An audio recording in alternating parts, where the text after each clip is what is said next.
Just before we get into SharePoint integration with some of the Microsoft Office applications, there are a few libraries that we haven't talked about to this point, but I'd at least like to draw your attention to them now.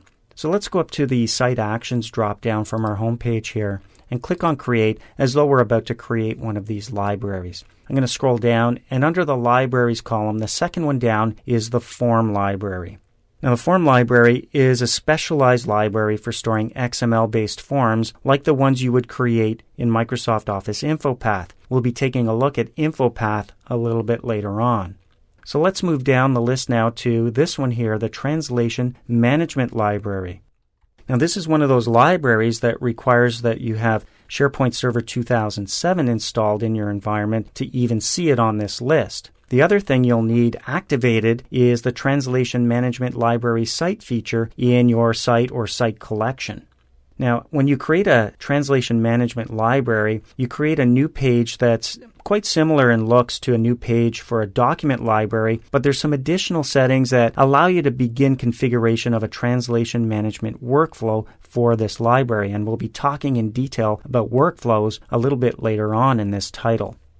The next one we kind of haven't discussed yet is a data connection library, and this also requires MOS 2007 in your environment, and it's used for storing and maintaining Office data connection files that allow various Office documents like InfoPath and Excel to share centrally managed connections to their underlying data sources. So this is a complex topic, and you really need some kind of technical administrator who has a pretty good knowledge of your underlying data sources and your network infrastructure to get a good handle on setting this up. So we're going to move on down now to the Report library. Now, this one also requires SharePoint Server 2007, where you won't see it here on the list, and it's used for storing and maintaining Excel services reports and dashboard files to integrate business intelligence functionality.